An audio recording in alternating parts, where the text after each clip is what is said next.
आज अगर राजीव गांधी जी जिंदा होते तो शायद ये देखते भी नहीं। मैं भी बोलती हूँ खड़गे जी जो हमारे समाज से आते हैं और राष्ट्रीय अध्यक्ष हैं, वो तक नहीं बोले। क्यों? सब अंधे हैं, किसी को दिखता नहीं है मैं पिट रही हूँ उनके कार्यालय के बाहर। किसी को तो मेरे लिए बोलना चाहिए। सब हाथ खड़े करके बैठे हुए हैं, तो ऐसे सिस्टम नहीं चलता। आपने जो अपना सिस्टम बैठा रखा, पहले अपने सिस्टम को चेंज करिए, क्योंकि आपके परिवार के साथ ऐसा हो रहा है। तो आप जब अपने परिवार का ही नहीं सही कर सकते तो दूसरे लोगों का क्या करेंगे? आखिरी बार कब बातचीत हुई थी प्रियंका जी से? जब मैं रायपुर गई थी, जब मेरा अभी मैं बिग बॉस से निकलने के बाद रायपुर गई थी, महा अधिवेशन में गई थी। ये मारपीट करवाना या औरतों को भेजना रोड पे कि मारो, अरे 2 लगा दो, इससे आप मर्द नहीं बन जाते हो या इससे आप तानाशाह नहीं बन जाते हो। इससे आपका कैरेक्टर दिखता है कि आप किस कैरेक्टर से हो।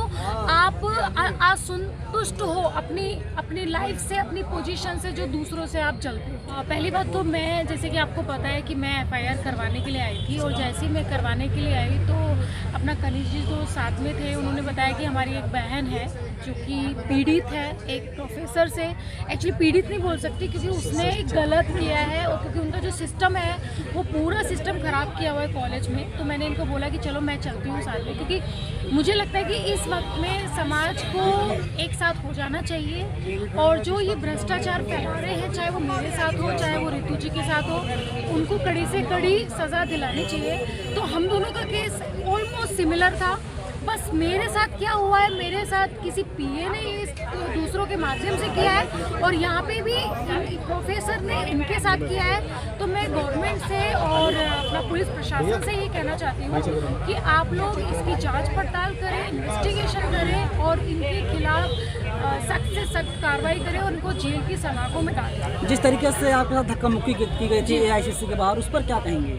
देखिए, वो धक्का मुक्की तो आप लोगों ने देख ही ली होगी, क्योंकि बहुत ज़्यादा वो चीज़ें वायरल हुई है। मुझे ये समझ में नहीं आता कि ये जो जाति मानसिकता वाले जो लोग हैं, ये इतना जलते क्यों है तरक्की से कि हम लोग आज तरक्की करें। आज मेरी बहन तरक्की कर रही है, मैं तरक्की कर रही हूँ, और शायद बहुत सारे लोग भी तरक्की कर रहे हैं, उन लोगों से जलते हैं। बट ये मारपीट करवाना या औरतों को भेजना रोड पे कि मारो, अरे 2 लगा दो, इससे आप मर्द नहीं बन जाते हो या इससे आप तानाशाह नहीं बन जाते हो। इससे आपका कैरेक्टर दिखता है कि आप किस कैरेक्टर से हो। आप असंतुष्ट हो अपनी लाइफ से, अपनी पोजीशन से, जो दूसरों से आप चलते हो। अगर आप दलित नहीं होती, SC कैटेगरी नहीं होती, तो आपको कांग्रेस पार्टी से बाहर नहीं निकाला जाता, बदसलूकी नहीं की जाती?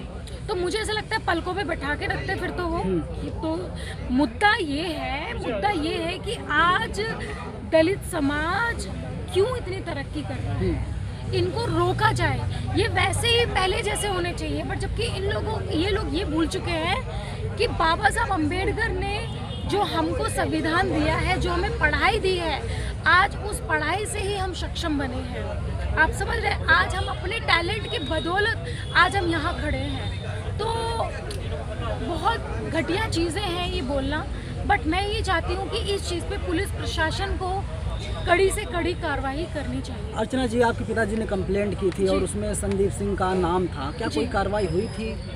कार्रवाई हुई थी उसके लिए, मतलब लाइक जो उन्होंने गलत शब्द मुझे बोले थे और जातिवाचक शब्द भी बोले थे, जिनकी वजह से उन पे कार्रवाई हुई है। और अभी मैं जा भी रही हूँ और आगे देखते हैं कि कोर्ट क्या निर्णय लेती है। अभी तो उसका कुछ रिजल्ट नहीं है। लगातार कह रही हैं कि प्रियंका दीदी साहब मिलना चाहती हैं, मिलने नहीं दिया गया। हाँ, वो इस वजह से नहीं मिलने देते हैं क्योंकि वो नहीं चाहती। एक्चुअली प्रियंका गांधी जी ने मुझे ये बोला था एक बार कि अर्चना, तुम्हारी अभी शुरुआत हो गई है और तुमको मायावती जी जैसा दबंग नेता बनना है।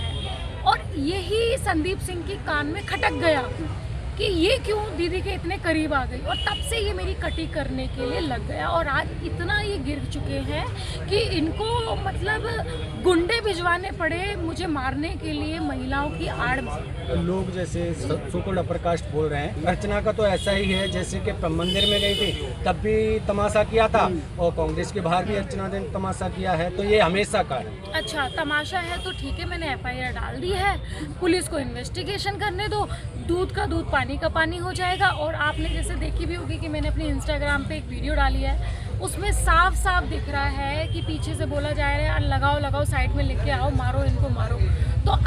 इस चीज़ को तमाशा बोलते हैं, और जबकि आपके कांग्रेस की महिलाएं हैं जिनका मुझे नाम पता है, मुंह पे नाम पता है, ममता चौधरी हो गई, फातिमा हो गई, पूजा मिश्रा हो गई, और भी बहुत सारी महिलाएं हैं जो ये कांग्रेस महिला समिति की अध्यक्ष है, यानी जो कांग्रेस महिला विंग जो होता है उसकी कुछ ना कुछ पद है उनके पास। उन लोगों ने मेरे साथ ऐसा अच्छा, कांग्रेस पार्टी आजकल महिलाओं की बात करी, दलितों की बात करी, पिछड़ों की बात करी, क्या लगता है राहुल गांधी जिस मुकाम पे निकले हैं सफल हो पाएंगे? देखिए, मुझे ऐसा लगता है कि इन लोगों को ये बात करना अभी बंद कर देना चाहिए, क्योंकि ये लोग सिर्फ तभी उठते हैं जब किसी दलित महिला का अपहरण होता है, या फिर उसका बलात्कार होता है, या उसका रेप होता है, या उसका मर्डर होता है, तभी ये लोग राजनीति करते हैं, तभी जंतर मंतर पे धरना प्रदर्शन दिया जाता है। तो आज जब एक जिंदा लड़की, और ऋतु जैसी को भी मैं बोल रही हूँ, क्योंकि उसी में ही कुछ ना कुछ, देखो मैं पार्टी का कुछ बोलती नहीं हूँ, क्योंकि सारी पार्टी इधर उधर से आती ही सेम चीज़ है, चाहे वो पीड़ित हो चाहे मैं पीड़ित हूँ। तो आज हम जिंदा होके अपनी बात आपके सामने कर रहे हैं तो आप सुनोगे नहीं। अभी अगर हम लोग मर जाते हैं या हमारा मर्डर हो जाता है तो आप लोग राजनीति, कैंडल मार्च जो राजनीति पे उतर जाते हो, तो भाई कब सुधरोगे आप लोग? भारत को चेंज करने निकले हो ना, तो चेंज करिए ना। ये सब दिखावा मत कीजिए कि अच्छा इसके साथ हुआ है, चलो धरना प्रदर्शन करते हैं वोट मांगने के लिए। तो जब आप वोट की एक्सपेक्टेशन करते हो तो उनके साथ कुछ अच्छा करने की भी एक्सपेक्टेशन रखें। तो अर्चना जी, क्या फैसला लिया है आपने? कांग्रेस से बाहर आना है या कांग्रेस वहीं में रहना भैया मैंने तो हाथ जोड़ लिए भैया, राम राम सबको, हमें ना चाहिए भैया। अच्छा, अगर मान लीजिए समाजवादी हमें पार्टी अपना, या बसपा, भैया हमें अपना परिवार ही अर्चना काफी है। अगर बहुजन समाज पार्टी आपको ऑफर करती है, बुलाती है, तो जाना चाहेंगे बहन जी के साथ? पहली बात तो ऑफकोर्स मैं उनकी बहुत बड़ी फैन हूँ, और हर लड़की मायावती जी जैसा, अपनी बहन जी जैसा, मैं तो उनको मतलब लाइक आदर्श मानती हूँ, उनके जैसा बनना चाहती है। तो ऑफकोर्स मेरे को मतलब ऐसा नहीं है, जब भी मुझे ऑफर आएगा उनके लिए मैं सबसे आगे खड़ी मिलूंगी। अर्चना जी, एक और सवाल है, क्या लगता है कि जितनी जो बहुजन समाज की पार्टियां हैं, चाहे वो बीएसपी होगी चाहे एएसपी होगी, इनको छोड़ दिया जाए, दूसरी पार्टियां होंगी, समाज जो कांग्रेस हो गई और बीजेपी होगी, क्या यहाँ पर दलितों सुरक्षित नहीं है? मुझे तो देखो सच में मुझे पहले नहीं पता था, अब जब प्रैक्टिकल चीज़ें देख रही हूँ तो बिल्कुल भी नहीं है। और मैं एक बात और बताना चाहती हूँ, अगर बहुजन समाज पार्टी या हमारे समाज की कोई पार्टी और उसमें साथ के साथ मुस्लिम और दलित जब दोनों एक हो जाएंगे, तो मुझे नहीं लगता कि उनकी गवर्नमेंट आने से कोई रोक सकता है। क्या आपके वोटों का इस्तेमाल करने के लिए आगे किया जाता है? हमारे वोटों का इस्तेमाल करने के लिए और हमारा यूज़ करने के लिए, अपनी पार्टी का वोट बैंक बढ़ाने के लिए हम जैसे लोगों का यूज़ होता है। आपको समझदारी है कब आई? ये समझदारी जब आई जब मुझे ठोकर पड़ी, सच बता रही हूँ, क्योंकि इंसान एक्सपीरियंस से नहीं सीखता है, इंसान ठोकरों से सीखता है। और ठोकर खा के मुझे ये रियलाइज़ हुआ है कि भैया अपना अपना होता है और पराया पराया ही होता है। घर वापसी हुई है? अब मेरी घर वापसी। तमाम लोग लगातार कह रहे हैं कि आप ही की केस में जो है कि बृजलाल खाबरी साहब जो प्रदेश अध्यक्ष कांग्रेस के, उनको नाप दिया गया, अजय राय को जो है कि नया प्रदेश का अध्यक्ष बना दिया गया कांग्रेस का। एक बात बताइए, ब्रजलाल खाबरी जी की मैं बात करती हूँ, वो हमारे समाज से हैं, दलित समाज से हैं।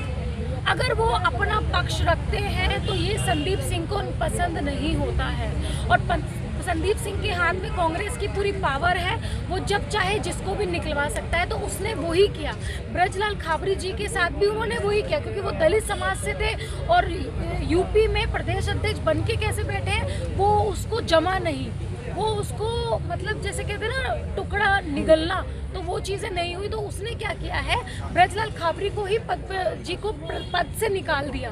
तो ये बहुत गलत चीज़ें हैं, तो इनको हजम नहीं होता है। हमारे समाज का कोई भी इंसान अगर आगे बढ़ता है तो इनको हजम आप नहीं दलित समाज से आते, तो आप ये कह रहे हैं कि दलितों का भला कांग्रेस पार्टी करने वाली नहीं है, चाहे केंद्र में हो चाहे राज्य में हो। देखिए, अब मैं क्या बोलूँ इसके बारे में, मुझे बस इतना पता है कि जब मेरे साथ अत्याचार हो रहा था तब कोई नहीं बोला। और मैं इतना भी बोलती हूँ, खड़गे जी जो हमारे समाज से आते हैं और राष्ट्रीय अध्यक्ष हैं, वो तक नहीं बोले। क्यों? सब अंधे हैं, किसी को दिखता नहीं है मैं पिट रही हूँ उनके कार्यालय के बाहर, किसी को तो मेरे लिए बोलना चाहिए। सब हाथ खड़े करके बैठे हुए हैं। और वहाँ पे संदीप सिंह ने मुझे अनाप शनाप बोला था, जिसके लिए मैंने मंच से पीछे, तो वहाँ पे मेरी जस्ट हाई हेलो हुई थी। उसके बाद में संदीप सिंह ने मेरे को अनाप शनाप बोला और जिसकी वजह से मैंने उनकी कंप्लेंट अच्छा, आपने सिक्योरिटीज की भी मांग करी थी, उस पर क्या प्रतिक्रिया रही? मुझे अभी तक सिक्योरिटी नहीं मिली है और जैसे मैंने पहले भी बोला था मेरी जान को खतरा है और वो है। जिंदा रही तो इनकी छाती में मूंग डलूंगी और अगर भगवान को प्यारी हो गई तो मैं कुछ नहीं कर सकती। बाउंसर्स हैं खुद के हैं जी प्राइवेट बाउंसर्स हैं आपके पास? हाँ, अभी मैंने रखे हुए हैं, अपने बाउंसर्स रखे हुए हैं, गनमैन रखे हुए हैं, वो प्राइवेट लेवल पे ही रखे हुए हैं। तो अर्चना जी एक सवाल है, आप रितु सिंह के प्रोग्राम में आई हैं, बिग बॉस में भी आपके साथ जातिवादी एक सवाल हुआ था, उसको लेके कंट्रोवर्सी हुई थी। उसके बाद अभी आप दोबारा से कम बैक करने की कोशिश कर रही थी पॉलिटिक्स में, उसमें भी आप आरोप लगा रही हैं। ये कहाँ तक फैला हुआ है, जरा उसके बारे में बताएंगे? नहीं, मैं आरोप नहीं लगा रही हूँ। जातिवाद की जड़ें कहाँ तक हैं? पहली बात तो मैं आरोप नहीं लगा रही हूँ, मैं तो जस्ट कॉन्ग्रेचुलेशंस करने गई थी, जो कि मेरा हक बनता है। उसके बाद उन लोगों ने हमला कराया, उन्होंने रातों रात ही बसें मंगवा दी यूपी से और मेरे ऊपर कांग्रेस की महिलाओं ने ही हमला किया है। तो मैं कहाँ से गलत हूँ? और उसके बाद भी जो बड़े बड़े दिग्गज नेता हैं उस पर कोई टिप्पणी नहीं कर रहे हैं, सब शांत करके बैठे हैं, सब चूड़ियाँ पहन के बैठे हुए हैं अपने अपने घरों में। तो ये इंसाफ नहीं है और ये गलत है। आज अगर राजीव गांधी जी जिंदा होते तो शायद ये देखते भी नहीं।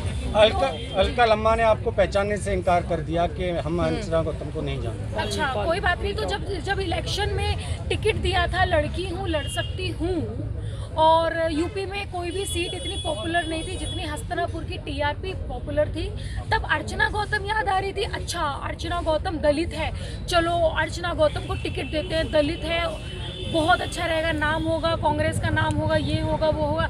तब तो अलका लांबा जी को पता होगा कि मैं अर्चना गौतम हूँ, तब तो अलका लांबा जी नहीं बोली कुछ। और आज अलका लांबा जी जो अपने कपड़े को फाड़ फूड़ के धरना देती हैं, आज चुप बैठी हैं। क्या नहीं दिखता अलका लांबा जी को? जंतर मंतर पे धरना दिया था ना उन्होंने, तो आज उनको नहीं दिखता कि एक लड़की के साथ उनके पार्टी कार्यालय के बाहर ये सब चीजें हुई हैं, चुप बैठी हैं। तो भाई मैं अब क्या बोलूँ कि जब उनसे पूछा गया था तो वो चुप हो गई थी और कहा था कि हम नहीं जानते किसी अर्चना गौतम को। अच्छा, नहीं जानते तो कोई बात नहीं। उनसे मैं पूछना चाहती हूँ कि एक बार प्रियंका गांधी जी से पूछ लीजिएगा कि अर्चना गौतम कौन है, और एक बार गूगल पे भी सर्च कर लीजिएगा, अर्चना गौतम है, शायद आपसे ज्यादा न्यूज मेरी निकली। अर्चना जी एक सवाल है कि आप रितु सिंह के प्रोग्राम में आई हैं, इनके साथ काफी लंबे समय से 2 साल से अधिक हो गए एट्रोसिटी हुई है, इनको जॉब से निकाल दिया, आप इनके लिए कैसे खड़ी हैं? मैं इनके साथ हमेशा खड़ी हूँ और आज पहली बार मैं मिली हूँ, मेरी बहुत अच्छी दोस्त भी बन गई हैं ये, और मैं बस इनको बेस्ट विशेस दे सकती हूँ। मेरी तरफ से जो भी मदद होगी मैं अपने लेवल पे बहुत मदद करूँगी इनकी, और मुझे बहुत प्राउड है कि मेरे समाज की लड़कियाँ आज आगे बढ़ रही हैं। एक दिन वो दिन दूर नहीं, बढ़ने से पहले रोक दिया जा रहा है आपको, चाहे किसी को भी। वो दिन दूर नहीं जब एक जाटव एक ब्रांड बनेगा और दलित समाज सबसे आगे होगा, चाहे वो कोई भी फील्ड। जब कांग्रेस ने आपको टिकट दिया था 2022 में, तो कहा गया बिकनी कर रहे, तो तमाम लोगों ने ट्रोल भी किया, और कांग्रेस की तरफ से ही कहा गया कि हमारे पास हर एक किस्म के लोग हैं, तो फायदा लिया गया और अब आपको दूध में पड़ी पूरी दुनिया देख रही है कि किस तरह से यूज किया जाता है और किस तरह से फेंका जाता है। कोई बात नहीं, अभी इलेक्शन और आ रहे हैं, तब दलितों का वोट चाहिए इनको, तो बस मैं यही बोलना चाहती हूँ कि सोच समझ के वोट देना। Thank you.